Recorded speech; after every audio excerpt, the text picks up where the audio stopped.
खबर है कि उत्तर प्रदेश सरकार 5000 प्राथमिक विद्यालयों को बंद करने जा रही है क्योंकि उन स्कूलों में छात्र कम हैं, विद्यालय जर्जर हैं और अध्यापकों की कमी है। बाबा साहेब ने कहा था कि शिक्षा शेरनी का दूध है, जो पिएगा वही दहाड़ेगा। लेकिन सरकार जानती है कि जिस दिन ये शेरनी का दूध आम जनता पीने लग गई, उस दिन से आम जनता दहाड़ने लगेगी और सरकार मिमियाने लगेगी। लेकिन सरकार तो सरकार है, उसे मिमियाना मंजूर नहीं है, तो उसने इस समस्या को जड़ से ही खत्म करने का रास्ता खोज लिया है। यह वही सरकार है जो गौ पूजन, हवन यज्ञ और धार्मिक आयोजनों पर करोड़ों खर्च करती है और सरकारी खर्चे पर कांवड़ यात्रियों पर फूल बरसाती है। लेकिन जब बात बच्चों की शिक्षा की आती है तो वह कहती है कि कम छात्र हैं, स्कूल की हालत खराब है, इसीलिए बंद करो। वाह भाई वाह! सरकार का यह फैसला देहात के गरीब परिवारों के बच्चों के भविष्य पर सीधा हमला है और देहातों में रहने वाले अधिकांश गरीब परिवार जाति व्यवस्था में किस पायदान पर आते हैं, यह बात किसी से छिपी नहीं है। तो अब आप बताइए कि सरकार का यह फैसला किसे तबाह करेगा? बच्चों की प्राथमिक शिक्षा को संविधान में मूल अधिकार के रूप में मान्यता मिल चुकी है, लेकिन लगता है कि मौजूदा सरकार की प्राथमिकता सूची में न तो बच्चों की शिक्षा शामिल है, न ही संविधान का पालन करना।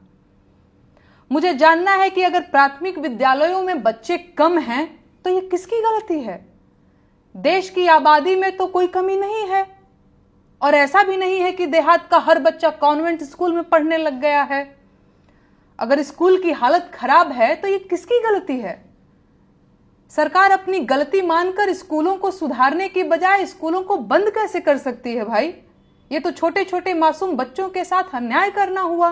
पहले उच्च शिक्षा पाने वाले युवाओं को बेरोजगार बनाया, फिर प्रतियोगी परीक्षा के परीक्षार्थियों की परीक्षा में धांधली हुई, पेपर आउट हुआ और अब छोटे विद्यार्थियों का स्कूल ही बंद करवा देंगे। गजब! इतना विकास देश बर्दाश्त कैसे करेगा मालिक? स्कूल जब बंद होंगे तो उनके बच्चों को पड़ोस के दूसरे स्कूलों में भर्ती कर दिया जाएगा, जिसका पहला असर लड़कियों की शिक्षा पर पड़ेगा।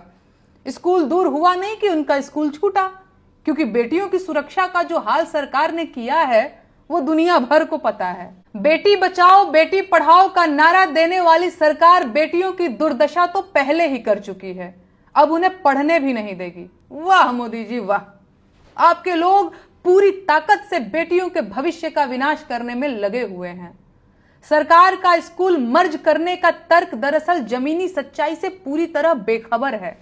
क्या कोई 6 साल का बच्चा पढ़ने के लिए दूसरे गांव के स्कूल तक 3 से 4 किलोमीटर पैदल जाएगा तो साल भर में कितनी अटेंडेंस रहेगी उसकी? ये शिक्षा नहीं, बाल शोषण है। सरकार बहुत कायदे से जानती है कि पढ़ेगा इंडिया तो सवाल पूछेगा इंडिया, जवाब मांगेगा इंडिया, नौकरी मांगेगा इंडिया। एक पैकेट बिरयानी और 200 रुपयों पर भीड़ नहीं बनेगा इंडिया। अनपढ़ नेताओं को वोट नहीं देगा और अधिकारों की बात करेगा इंडिया। तो बंद करो स्कूल, न पढ़ेगा इंडिया न सिर उठाएगा इंडिया।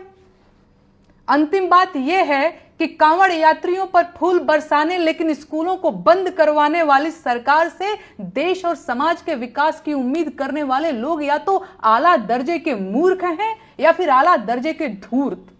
और पूरे देश को इन दोनों किस्म के लोगों से सावधान रहने की जरूरत है।